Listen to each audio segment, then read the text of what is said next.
शुरू रही। हाँ भाई, हाँ भाई,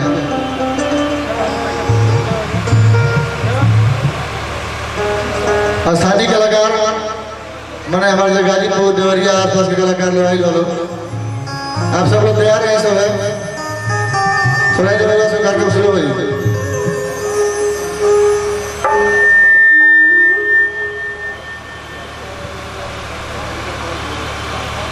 हमके बीच में हर पार्टी के लोग उपलब्ध बड़ा हमने के नेता जितेंद्र तिवारी जी भाजपा से अपाइल बनी, आम आदमी पार्टी से अमरेंद्र सिंह जी आयल बनी, विभिन्न पार्टी के लोग जाए बा और सब ये लोग रस पार्टी मैंने भोजपुरी पार्टी हो गई बा। सब यही पार्टी में रहे दूसरा पार्टी में होना चाहिए। बहुत बहुत स्वागत है सब हमने के लोक रस के आंगन में।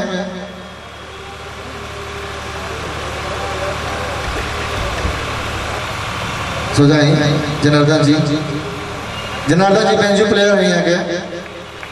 इनकर खासियत यह कि खुद अपने बनावे बेंजू मेड इन हल्दी कर गाँव हो, हल्दी में अपने बेंजू बनावे अपने बजावे इनकर बनाल बेंजू सबको बजाओ डेट में। कृष्णा सुमन जी राणा कीबोर्ड बजाओ तो यहाँ के बहुत बहुत धन्यवाद। ये भोजपुरी के पगड़ी सुमन रहे। आइए कृष्णा जी यहाँ के पैर बजाओ तो नहीं आशीर्वाद पहाड़ परिवार की ओर से। पंकज जी मैं भोजपुरी के पगड़ी हो खाली ढोलक ना है बचा के रखेगा भाई। ओमकेश्वर जी हमारे सबसे प्रिय कलाकार, हमारे बड़ भाई ऐसे कि पिछले साल भी आप ओमकेश्वर जी भोजपुरी के पगड़ी हर बचौले बनी। शैलेंद्र शर्मा जी आगे आई। देखिए कलर हो गया एकदम चौकीदार लोग है गमछी करोगे। देखिए सब जोरदार खबर में है सब यहाँ का आशीर्वाद दिया जाए। रोज सब लौका तो नहीं है लौका तो बताइए सब खबर में जाके ना लौका तो लाइट बढ़ा। बहुत बहुत धन्यवाद शैलेंद्र शर्मा जी। हम मंच पर बुलाना चाहता नहीं अब तनी रस परिवर्तन करता नहीं वॉइस परिवर्तन आवाज के परिवर्तन। महिला कलाकार सुनीता पाठक जी के मंच पर बुलाना चाहता नहीं यहाँ पर सुंदर एगो गीत लगाई। सुनीता पाठक बलिए के रहे वाला है। वीरेंद्र सिंह धुरान जी हमने के बीच में आज बनी थपड़ी बजा के स्वागत करी अभिनंदन करी। सुनीता जी एक स्मृति चिन्ह दिया जाए लोग की ओर से।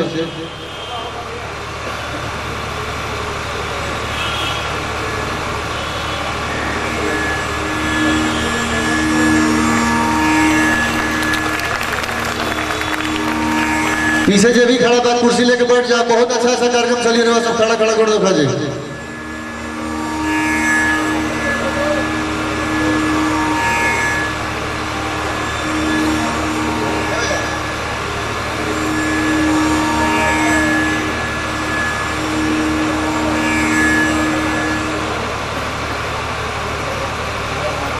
जी भगवान जी ये विजय घोषित वाला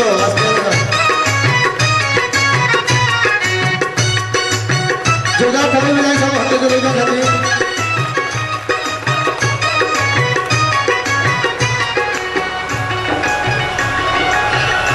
बंद करिए। बहुत बहुत धन्यवाद राधे कृष्ण जी। आप लोग चलिए धीरे धीरे। रउआ सबे जाना तानी कि पिछला 4 साल से पहल सामाजिक एवं सांस्कृतिक संस्थान मिश्रवलिया बलिया के तत्वावधान में एक कार्यक्रम हो रहा है। काहे कार्यक्रम हो रहा बा? राउर स्वस्थ मनोरंजन खातिर कार्यक्रम हो रहा बा और संगे भोजपुरी में सांस्कृतिक बढ़ावा के नाम पर जो अश्लीलता और फुहड़ता के प्रयोग हो रहा बा ओकरा विरुद्ध ये एगो युद्ध बा और ये युद्ध में रउआ सब शामिल बानी। हम एक खातिर राउर स्वागत और अभिनंदन करते हैं। जे लोग भी अश्लील चाहे फुहड़ गीत गावता हम ओकरा विरुद्ध कुछ ना बोलब, कुछ भी ना बोलब ओकरा विरुद्ध हम। लेकिन इतना कहब जे अपना माई के सरे शाम सरे आम उघार करता उ भोजपुरिया माटी के ना ह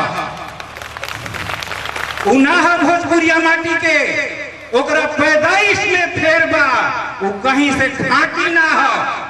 ऐसे रउआ खातिर चिंता के विषय नहीं थे कि अश्लीलता फुहड़ता कोना रूप में विकराल रूप धरत जाता।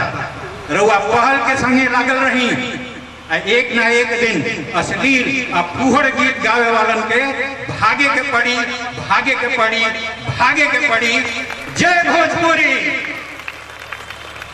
अब हम मोहन जी श्रीवास्तव शैलेंद्र मिश्र से निवेदन करब कि वो वीरेंद्र सिंह धुरान सांस्कृतिक योद्धा धुरान जी के और स्वतंत्रता सेनानी श्री राम विचार पांडे जी के लेकर मंच के समक्ष दीप प्रज्वलित के कार्यक्रम करावत और साथ ही एक कार्यक्रम के संरक्षक श्री कृष्ण मोहन श्रीवास्तव तकदीर जी से भी निवेदन करब कि साथ से आके दीप प्रज्वलन के कार्यक्रम होके। चट्टू जी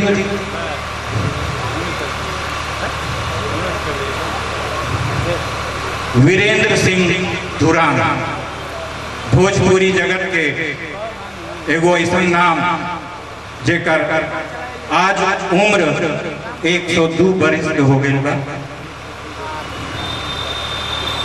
अब गा नहीं खन पावत, चल नहीं खन पावत, अपना देह के होश नहीं थे।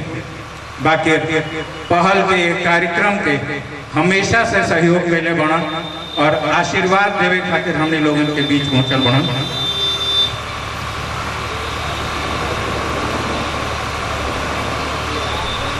आकाश क्या ले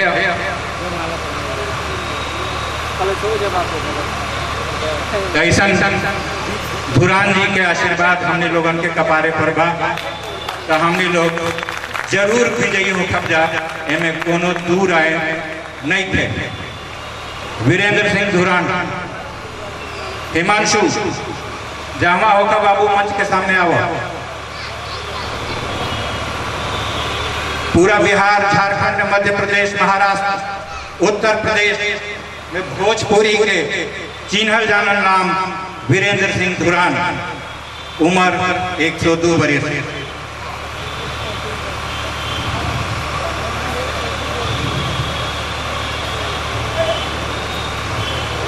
प्रोफेसर राम सुंदर राय जी जहाँ कहीं भी हो मंच के समक्ष आ जाए। प्रोफेसर राम सुंदर राय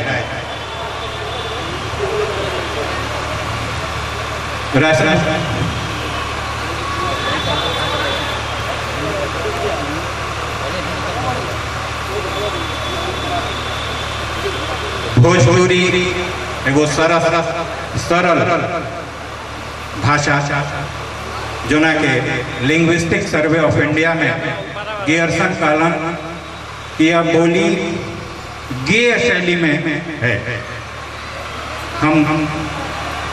हमने के बोले नहीं जाना बल्कि गावे नहीं। भोजपुरी संस्कृत के निकटतम बोली आज विश्व भर में 204 राष्ट्रन में कोनो ऐसा राष्ट्र ना हुई जहां हमने लोगन के भोजपुरी भाषी ना हुई। Mauritius, Guyana, Philippine, Fiji, Australia, America, England, Trinidad, tobacco आदमी तक एगो आखिर ग्रुप बा से हम हो जुड़ल नहीं हो जुड़ल बड़े बलिया से दो आदमी चावल वाली जब भोजपुरी खातिर 3 दिसंबर के जेडी भोजपुरी प्रेमी बा सिवान रघुनाथ दुर्ग लगे पंजवार गांव बा ओजा जुटान होई कुल भोजपुरियन के रुआ सब जाई चाहत जाई स्वागत हो जाए एजे से 2 मिनट के समय रह सकले हम ए बीच में दुगो बाल कलाकार के फिर से बुलाओ चाहत नहीं।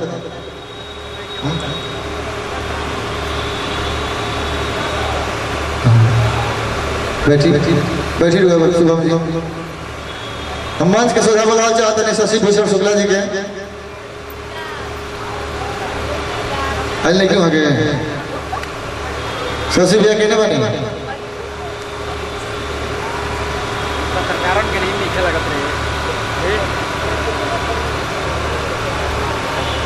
हमने के बीच में प्रसिद्ध कलाकारों के बीच में भी कुछ नया नया कलाकार लोग हैं। हमने के उद्देश्य बा कि कुछ अच्छा कलाकार निकल के बाहर आओ, वो सब शुभम के सुननी है।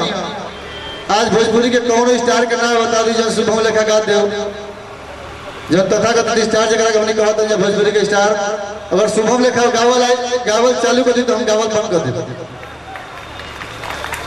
हमारे दावा बा कि शुभम लेखा कौन भोजपुरी स्टार जो तथाकथित स्टार बा, आज जॉन कंपनी के माध्यम से गंदगी फैला रहा बा, गंदगी के माध्यम से हिट बा, वो कलाकार का हम स्टार ना बनानी, हमने के स्टार उदय से चाहें छोट भाई संजोली पांडे बड़ी, बड़ भाई शशि भूषण शुक्ला जी बनी, हमने के स्टार ही लो हलो। आयुध जी, हिमांशु, सन्नी उपाध्याय जी, सबके उस 2 मिनट में यहाँ सबका सम्मान कर जब जरूरी उस नहीं आप कार्यक्रम में कमलेश श्रीवास्तव जी, बिल्कुल श्रीवास्तव जी और सुझाई ये लोक रस के आंगन में रहो, सबके लोक रस की आवाज आओ।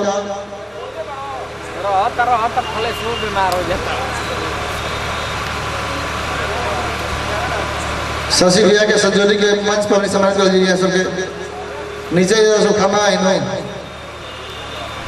हम बुलाओ चाहते हैं जगह छोटका भैया कहे नहीं जामनी के कन्हैया लाल श्रीवास्तव, नीलू भैया, छोटका भैया हमने कहे जाओ कि मंच के सुझाई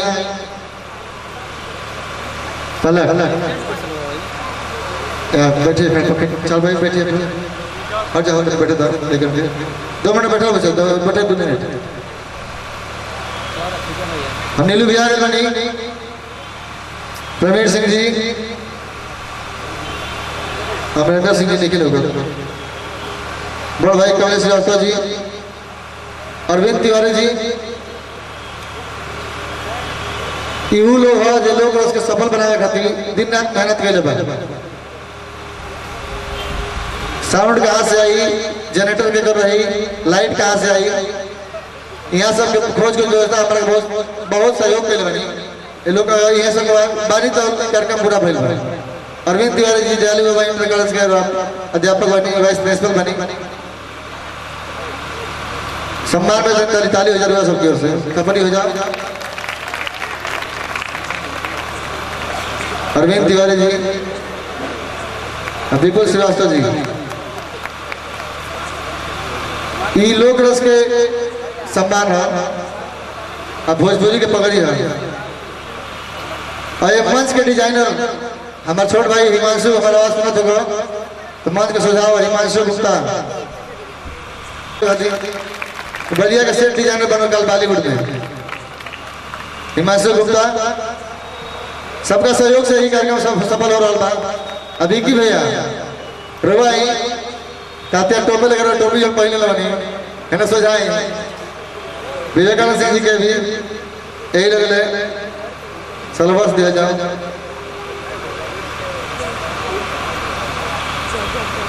विवेकानंद सिंह जी के टोपी तातिया टोपी लगा लगाती है। जय भोजपुरी, साउंड सेट भाई, और सब आशीर्वाद दी होने के अगला बार फिर एक और तगड़ा होते और वह सब जितना लोग आयल बा अगला बार एक आदमी गौरू लेके आवे के लोग गायिका से हमने के बीच में हिंदुस्तान अखबार के ब्यूरो चीफ सुधीर ओझा जी आयल बनी, बड़ भाई सनातन सिंह पप्पू जी आयल बनी, कांग्रेस नेता संजोली के भोजपुरी ठीक से ना तब जबरदस्ती बोले ली सब भाषा बात।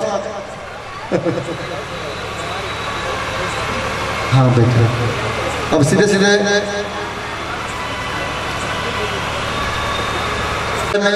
प्रधानाचार्य बनी। अब विशेष बात ये भी है कि यहाँ के संगीत के अध्यापक हैं, संगीत के अध्यापिका हैं, शास्त्रीय संगीत बहुत अच्छे जानकार हैं यहाँ के, लोक रस में स्वागत करते हैं।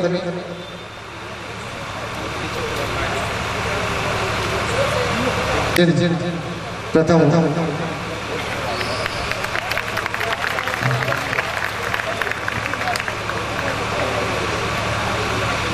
भैया भैया ताली बजा का आशीर्वाद दिया लोग। मेहंदी हमनी की संस्कृति है, लोक संस्कृति है। ये संस्कृति के ऊपर जो प्रतियोगिता फैला हुआ है, ये लोग प्रथम द्वितीय तृतीय पहले वालों द्वितीय पुरस्कार ऋतु कुमारी गुलाब देवी महिला एकता कलश, रितु कुमारी ये दूसरा पुरस्कार वाला मेहंदी प्रतियोगिता में। तीसरा पुरस्कार चंदा यादव के गुलाब देवी महिला महाविद्यालय पार्ट 1, ये तीसरा पुरस्कार। ये लोग इसके आंगन में बहुत बहुत स्वागत बा, अब बधाई बा, तो लोग धन्यवाद बा कि हमने कार्यक्रम में आके तो लोग कार्यक्रम को सफल हो।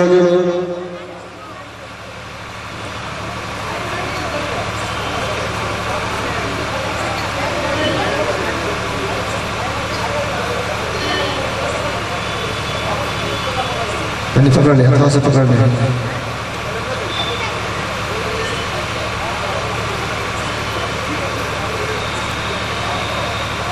जोरदार ताली से स्वागत कर जाओ, आशीर्वाद से निकल गए।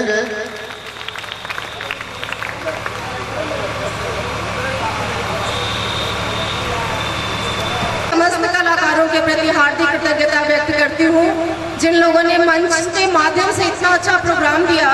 जैसे हम भी भोजपुरी अंचल के हैं और भोजपुरी की सबसे बड़ी मुश्किल है कि लोगों ने इसमें एक अश्लीलता का समावेश कर दिया है। निश्चित रूप से भोजपुरी में जितना अर्थ गांधीर्य भरा हुआ है उतना किसी और भाषा में नहीं है। जितने भी लिंग्विस्टिक के सर्वे हुए हैं उसमें पता चला है कि भोजपुरी एक ऐसी भाषा है जिसके शब्द समस्त भाषाओं में मिलते हैं। जिन लोगों ने भोजपुरी के उत्थान के लिए इतना अच्छा कार्यक्रम किया है, वास्तव में मैं उनके प्रति कृतज्ञता व्यक्त करती हूँ। धन्यवाद।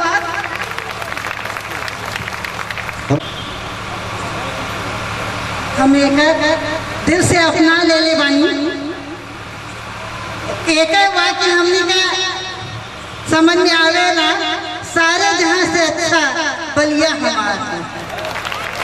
सबको हमारा आशीर्वाद, ढेर सारा जुग जुग जिया हमरे बलिया के वासी। धन्यवाद। प्रथम पुरस्कार वाला कृति वर्मा, सामने देखो।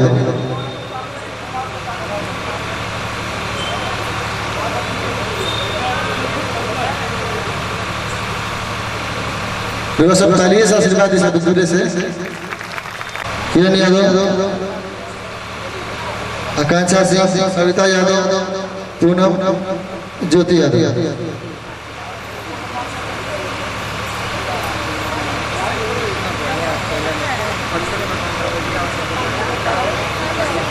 हमने के उद्देश्य गाना बजाना ये उद्देश्य नहीं है।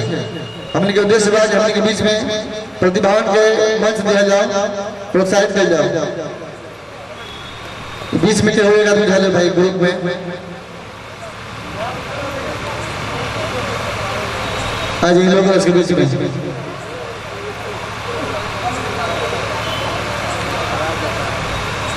ये दूसरा पुरस्कार रंगोली प्रतियोगिता में।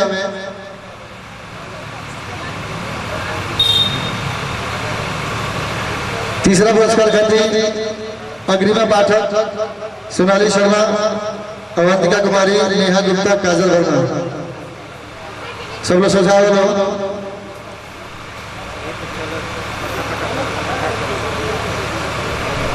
जरा भी भूख लगे 10 मिनट बैठा रहे दर्शन खाते जाके खाली आधा घंटा 1 घंटा और इंतजार कर सकते और अच्छा कार्यक्रम हुई। हमने के बीच में लड़का बड़े सम्मानित के जरूरी आशीर्वाद देना जरूरी बा।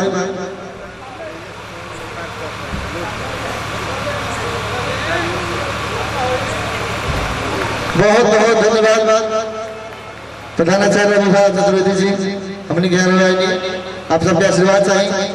हम बुलाना चाहते हैं पलक पांडे के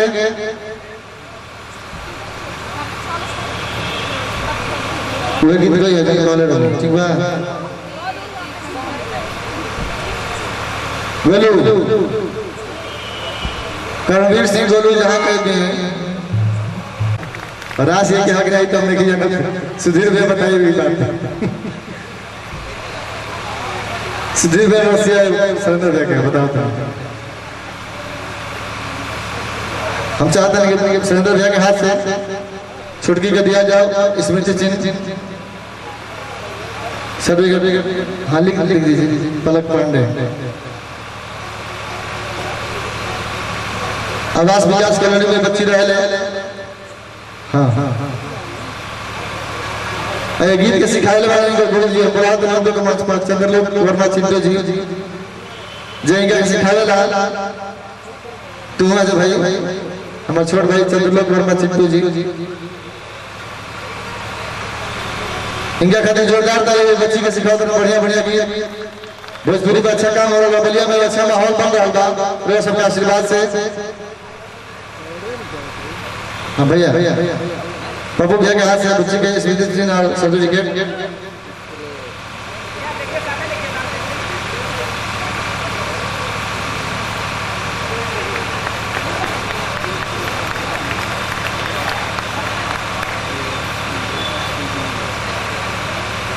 बहुत बहुत शुभकामना धन्यवाद लोगों के बहुत बहुत धन्यवाद। हम बिना देरी मंच पर आए हमारे बड़ भाई शशि भूषण शुक्ला जी के स्मृति चिन्ह और साल भेंट करेंगे। बलिया का याद ताजा रखा एक के स्मृति छोटी मोटी उपहार दिया जाता है।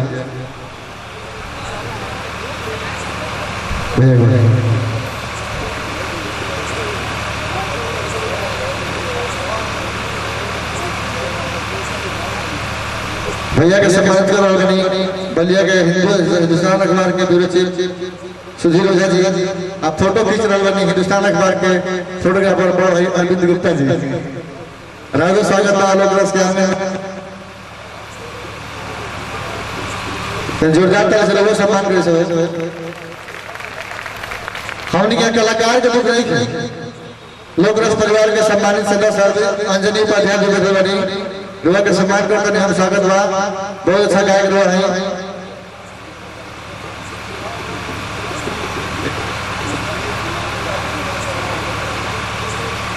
हिमांशु गुप्ता के साथ उनके दो सहयोगी संदीप सोनी और एक नाम भूल रहा हूं मैं संदीप सोनी जी मंच के बनावट बजावा हम चाहते हैं प्रमाण से सम्मानित करें। हिमांशु जी दोनों लोग लेकर आई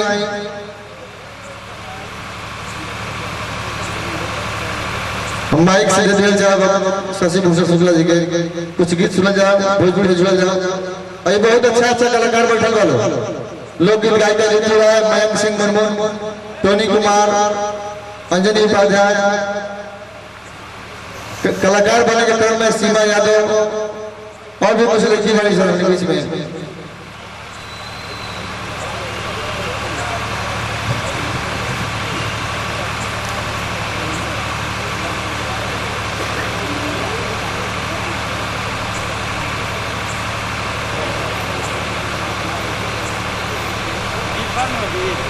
संदीप सोनी और मनीष जी आप सबका सम्मान हो रहा है। आप लोग हिमांशु के साथ मिलकर आओ हिमांशु के संग मंच बनाए बहुत सहयोग के बनी सुबह 5 बजे रात का लगा तनियोरिया के फोटो खींचने दिक्कत हो जाता है। लोग सबका सम्मानित करते नहीं बड़ भाई सुधीर ओझा जी बहुत बहुत शुभकामना बा। अगला बेर फिर हिमांशु ये लोग लेके आवे बा आयो शनि में मंच बनावे अगला अक्टूबर में मयंक सिंह मुर्मू ऋतु राय रुआ सब तैयार रहा पहले शशि भूषण भैया से मिल जाओ भैया नहीं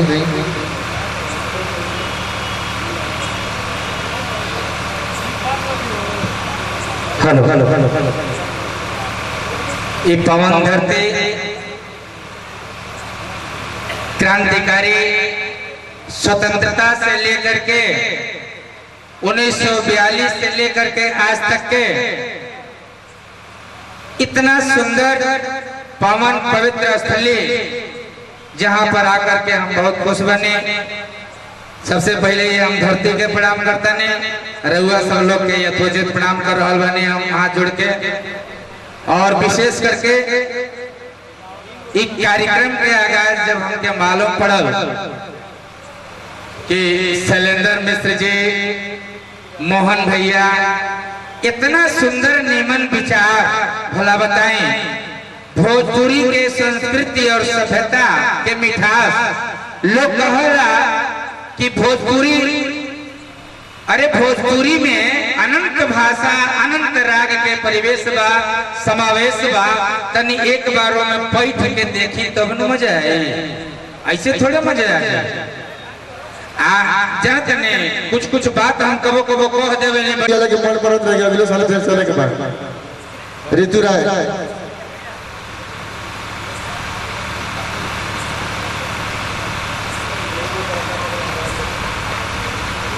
और बगल में अनुभूति तिस्ता, ये नया नाम लेकिन व्यास शैली में बहुत अच्छा कुंवर सिंह के गाथा गाओ तरी टीवी चैनल बरगदारी के प्रोग्राम आवे लगे सब देखे हो। मयंक सिंह मुर्मू बहुत ही चर्चित कलाकार रहा बड़े बड़े जमाना में। अभी उस घर का लड़का हमारा लड़का है, बुझी हमारा लड़का है। भास्कर बड़ा बहुत ही जोरदार गायक है। दुबे पत्र सुधीर भैया दुबे पत्र राइट करा दिए। इनका बहुत पावर बा, इनका वो कैसे फूक दो पाकिस्तान को, बड़ी हिट भेल बगाना हो। ऐसा गायक तो राइट करा दे भाई, निवेदन लगी तो नहीं बचा के गायक राय भास्कर पांडे जी, आशुतोष यादव पहल के विशेष सदस्य होने 24 घंटे का सदस्य। ये बीच में बोला जाता हिंदू के समाज सेवी अमरेंद्र सिंह जी के, सुमित सिंह कौशल्या सेवा संस्थान के, सुमित सिंह कौशल्या सेवा संस्थान से बड़ भैया महेंद्र सिंह जी सम्मान के क्रम चल रहा बा। अपना घर सम्मान है तो बाहरी सम्मान कैसे है, पहले घर ही सम्मान जरूरी बा। हम बुला जाते हैं सुमित सिंह जी भोजपुरी के पगड़ी है, भैया का आशीर्वाद है। सेवा संस्थान कौशल्या सेवा संस्थान चलावे वाला भाई बहुत अच्छा काम कर रहा है बड़ा सेवा के क्षेत्र में। अमरेंद्र सिंह जी ने तो हमारा आवाज सुना था कि प्रीति राय पहल के उपाध्यक्ष लोकगीत गायिका, भानु भैया अमरेंद्र सिंह भानु जी,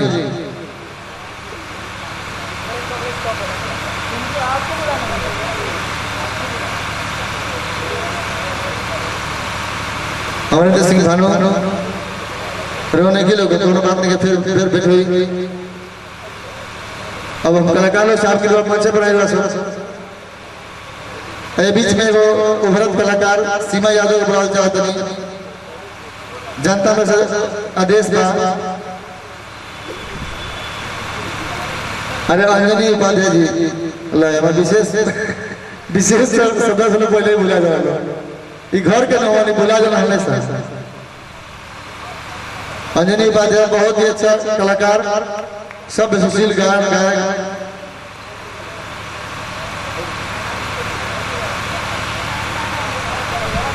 बैठ जाओ मंच से बैठे जाओ। टोनी कुमार के पकड़ ना बनाएगा भाई, टोनी कुमार जरूरी है सबसे। भोजपुरी के पगड़ी भाई देखिए बचा के याद रखिए, स्मृति चिन्ह स्मृति रहेगा। सीमा यादव गुरुदेव तनी आगे एगो गीत सीमा से सुना जाओ। बाद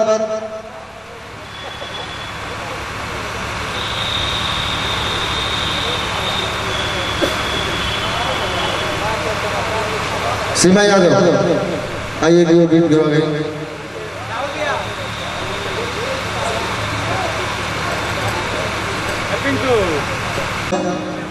हम फिर तरह के बुलाओ तनी जाए के नहीं थे, हम तोरा घर छोड़ाए। चलो बैठे नहीं बुलाओ तनी सीमा के। अब एगो लड़की एगो लड़का के क्रम चलाओ।